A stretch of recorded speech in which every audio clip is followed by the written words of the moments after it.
आम आदमी पक्षाच्या 10 पैकी 7 राज्यसभेच्या खासदारांनी उपराष्ट्रपती जे राज्यसभेचे सभापती आहेत त्यांना एक पत्र लिहिलं आणि त्या पत्रामध्ये लिहिलं की आम्ही 2/3 संख्येने वेगळा गट स्थापन करतोय आणि भारतीय जनता पार्टीमध्ये मर्ज होतोय। ताबडतोब उपराष्ट्रपतींनी त्याला मान्यता दिली आणि त्यानुसार त्यापैकी 3 खासदारांनी प्रेस कॉन्फरन्स घेऊन जाहीर केलं की ते भारतीय जनता पार्टीमध्ये सामील होत आहेत। काही वेळानंतर ते भाजपच्या मुख्यालयामध्ये भाजपचे अध्यक्ष नितीन नवीन यांच्याबरोबरही बघायला मिळाले। आम आदमी पक्षाने या गोष्टीला आक्षेप घेतलाय की अँटी डिफेक्शन कायद्याच्या अंतर्गत 2/3 खासदारांचा गट त्यामध्ये दिसला पाहिजे, पण सामील तर फक्त 3च खासदार होताना दिसत आहेत आणि त्यामुळे जी मान्यता उपराष्ट्रपतींनी दिलेली आहे ती त्यांना देण्यात येऊ नये, ती कायद्याच्या दृष्टीने चुकीची असेल। पण दुसऱ्या बाजूला उपराष्ट्रपतींनी स्पष्ट त्यांच्या याच्यामध्ये म्हटलेलं आहे की अँटी डिफेक्शन कायद्यानुसार जे 10व्या शेड्यूलचा उल्लेख आपण अनेकदा महाराष्ट्रामध्ये केलेला आहे त्यानुसार 2/3 खासदार राज्यसभेमध्ये दिसून आलेले आहेत आणि त्या पद्धतीने त्या गोष्टी करायला काहीच हरकत नाही आणि ते भाजपमध्ये सामील होऊ शकतात, त्यांची खासदारकी सुद्धा त्यामध्ये वाचू शकते आणि अशा पद्धतीच्या रुलिंगनुसार त्यांची खासदारकी सुद्धा वाचलेली आत्ता तरी बघायला मिळते। आता आम आदमी पक्ष त्याबद्दल कोर्टामध्ये जाईल, चॅलेंज करेल, तर त्या गोष्टी आपल्याला नंतर बघायला मिळतील। संजय सिंग जे आम आदमी पक्षाचे राज्यसभेचे खासदार आहेत त्यांनी त्या बाबतीमध्ये उपराष्ट्रपतींना पत्रही लिहिलेलं आहे। पण या कायद्याचा वापर किंवा या कायद्यातनं वाचण्याचा प्रयत्न हा भारतीय जनता पार्टीने 2014 नंतर अनेकदा केलेला आहे। काही वेळेला या कायद्याला बगल देऊन लोकांना आपल्या पक्षामध्ये सामील करून घेतलेलं आहे, काही वेळेला या कायद्याचा वापर करून पक्षाला स्थापन करून घेतले, लोकांना आपल्या पक्षामध्ये सामील करून घेतलेलं आहे। काही वेळेला या कायद्याच्या भीतीने सुद्धा त्यांनी त्याचा वेगळ्या पद्धतीने वापर केलेला आपल्याला बघायला मिळतो। काही ठिकाणी पक्षांतरं झालेली आहेत, काही ठिकाणी पक्षच ताब्यात घेण्यात आलेला आहे। पक्ष कुठे ताब्यात घेतला आहे तर तुम्हाला माहितीच आहे। वेगवेगळ्या पक्षांतराबद्दल आज मी तुम्हाला सांगणार आहे आणि फार इंटरेस्टिंग स्टोरी आहे। तर सुरुवात आपण करूया ती मध्य प्रदेशपासून, कारण अँटी डिफेक्शन कायद्यानुसार जो हळूहळू मजबूत करण्यात आला, कारण हरियाणामध्ये ज्या पद्धतीने एका आमदाराने एकाच दिवसात 3 वेळा पक्षांतर केलं त्याच्यानंतर आयाराम गयाराम पॉलिटिक्स त्याला म्हणायला सुरुवात झाली आणि त्याच्यानंतर राजीव गांधी जेव्हा पंतप्रधान होते त्यांना असं वाटलं की आपण एक अँटी डिफेक्शन कायदा आणला पाहिजे, जेणेकरून निवडून आलेले आमदार आणि खासदार ज्या पद्धतीने पक्षांतर करतात त्याला कुठेतरी आळा बसेल। मग त्या दृष्टीने त्यांनी एक त्याला अट घातली की तुम्ही 1/3 खासदार किंवा निवडून आलेले आमदार बाहेर पडू शकता आणि वेगळा गट बनवू शकता, त्याच्यापेक्षा जर कमी संख्या असेल तर तुमची आमदारकी रद्द होईल। मग हळूहळू त्याच्यामध्ये अजून बळकट आणण्याचा प्रयत्न केला पाहिजे, कारण आपण बघितलं की महाराष्ट्रामध्ये छगन भुजबळ जेव्हा शिवसेनेतनं बाहेर पडले तेव्हा 2दा फूट झाली शिवसेना विधिमंडळ पक्षात आणि दोन्ही वेळेला 1/3 ती तेवढी फूट झालेली असल्यामुळे त्याला स्पीकरनी मान्यता दिली आणि त्याच्यामुळे त्या आमदारांचं आमदारकी तर वाचलीच आणि छगन भुजबळ सुद्धा मंत्री झाले। त्याच्यानंतर कुठेतरी असं वाटायला लागलं की नाही अजून मजबूत केला पाहिजे, असा एक आवाज निघायला सुरुवात झाली। त्यावेळेस काही लोकांनी असं सांगितलं होतं की ह्यातनं घाऊक पक्षांतराला संधी मिळायला सुरुवात होईल, एका लिमिटनंतर हे डिफाय होणार आहे कुठेतरी आणि त्याचे पडसाद हे भारताच्या राजकारणात बघायला सुरुवात झालेलीच होती। पण 2014 नंतर ज्या पद्धतीने शिताफीने त्याचा वापर केला आहे त्याच्यावरती आपण लक्ष देऊया जरा।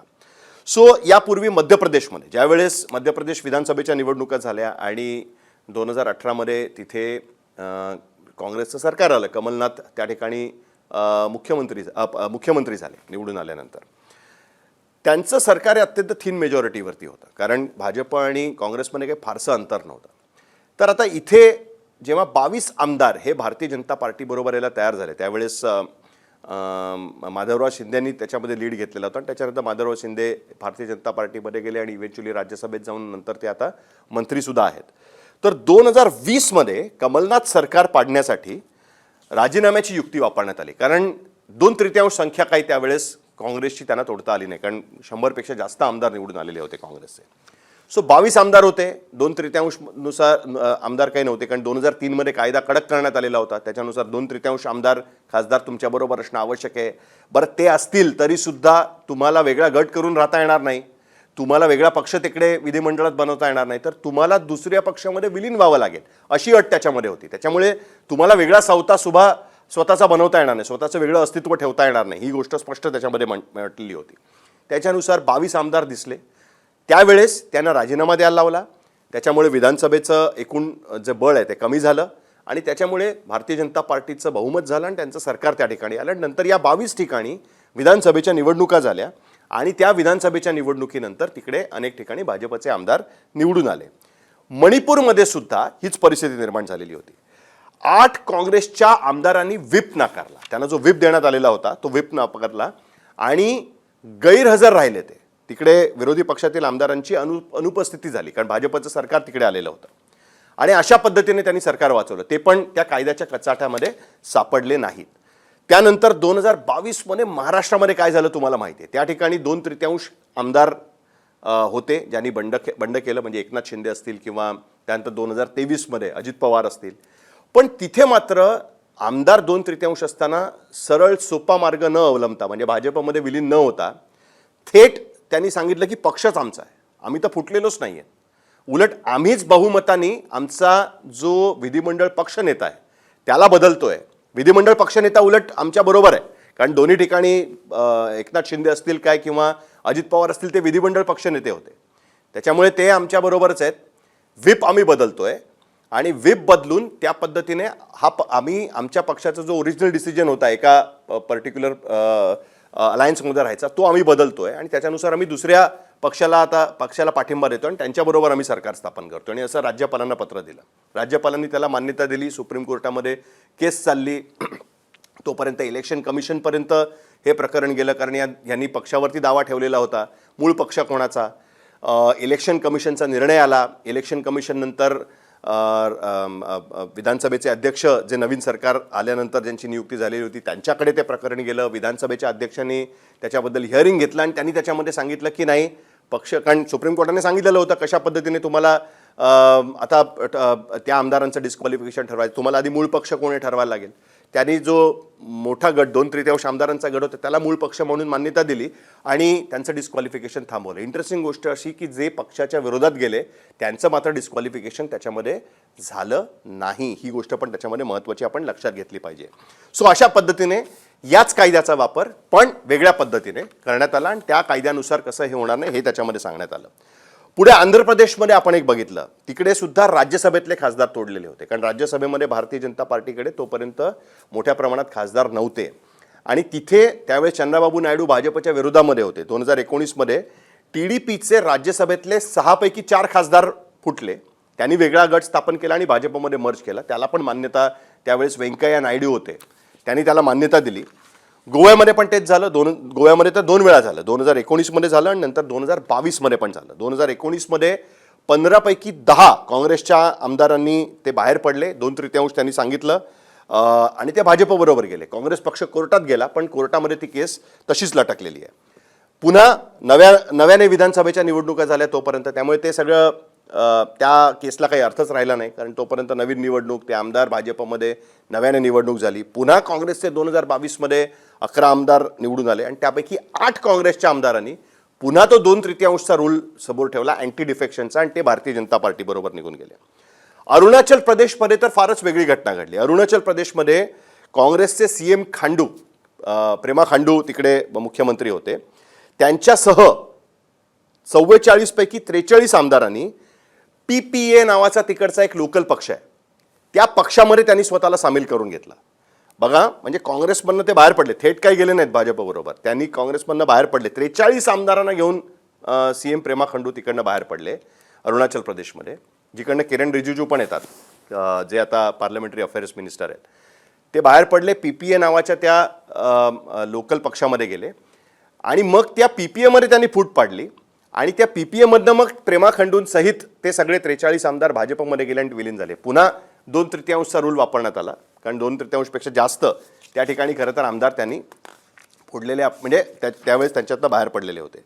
सिक्कीममध्ये फार इंटरेस्टिंग झालं. SDF नावाचा तिकडचा पक्ष आहे, म्हणजे फ्रंट तिकडची जी आहे, जी विरोधी पक्षामध्ये होती, त्यापैकी 13 पैकी 10 आमदार, त्यावेळी भारतीय जनता पार्टी काही तिकडे कुठेच नव्हती, म्हणजे सत्तेत तर नव्हतीच, विरोधी पक्षात सुद्धा काही नव्हती. त्या SDF जे विरोधी पक्षातले होते त्या फ्रंटच्या 13 पैकी 10 आमदारांनी ते बाहेर पडले. 2/3 रूल त्यांनी त्या ठिकाणी वापरला, भारतीय जनता पार्टीमध्ये सहभागी झाले आणि एकही आमदार निवडून न येता, म्हणजे भाजप तिकडे विधिमंडळात नव्हताच पक्ष त्या ठिकाणी, पण एकही आमदार निवडून न येता सिक्कीममध्ये भारतीय जनता पार्टी हा विरोधी पक्ष त्या ठिकाणी झाला.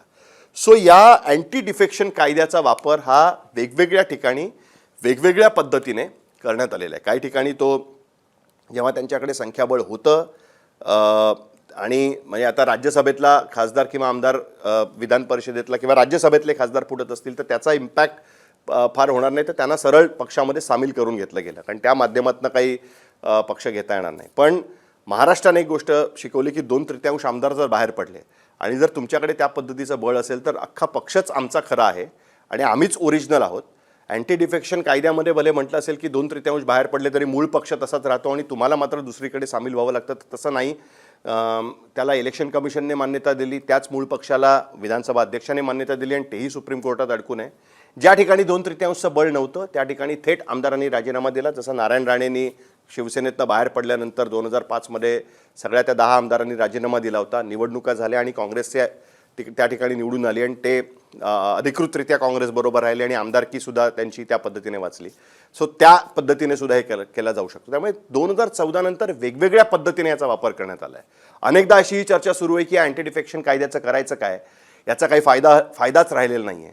पण जेव्हा तो कायदा वापरता येऊ शकतो तेव्हा त्याचा योग्य पद्धतीने वापर करून घ्यायचा आणि जेव्हा त्या कायद्याचा वापर करता येत नाही तेव्हा तो कायदा कसा जुलमी कायदा आहे, चुकीचा आहे, अशा पद्धतीने पण त्याला बघता येऊ शकतं. जे महाराष्ट्रामध्ये की बहुमताचे आमदार जर असतील तर ते पक्षाच्या विरोधात कसे मानले पाहिजेत, उलट तोच पक्ष कसा मानता येऊ शकेल, असं आर्ग्युमेंट त्यावेळेस करणं.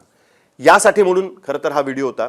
अशा पद्धतीची पक्षांतरं आधीसुद्धा झालेली आहेत, पण आता कायदा आल्यानंतर अशा पद्धतीच्या पक्षांतरांवरती काही करता येऊ शकेल का? जे थेट निवडणुकीतनं निवडून न आलेले आमदार किंवा खासदार आहेत, म्हणजे विधान परिषद किंवा राज्यसभेमध्ये, त्या लोकांसाठी हा अँटी डिफेक्शनचा कायदा वेगळ्या पद्धतीने त्याचा विचार करता येऊ शकेल का? कारण ते काही थेट निवडून आलेले नाही आहेत. याचाही विचार कुठेतरी करणं आवश्यक आहे. बघूया पुढच्या काळामध्ये ह्याच्यावर चर्चा होते का. हा व्हिडिओ तुम्हाला कसा वाटला हे तुम्ही कमेंट बॉक्समध्ये लिहून टाकू शकता. आणि मुंबई तकचं यूट्यूब चॅनल तुम्ही सबस्क्राईब केलं नसेल तर सबस्क्राईब करा. बेल आयकॉनवर क्लिक केलं तर तुम्हाला आमचे अपडेट्स मिळू शकतात. बघत राहा मुंबई तक.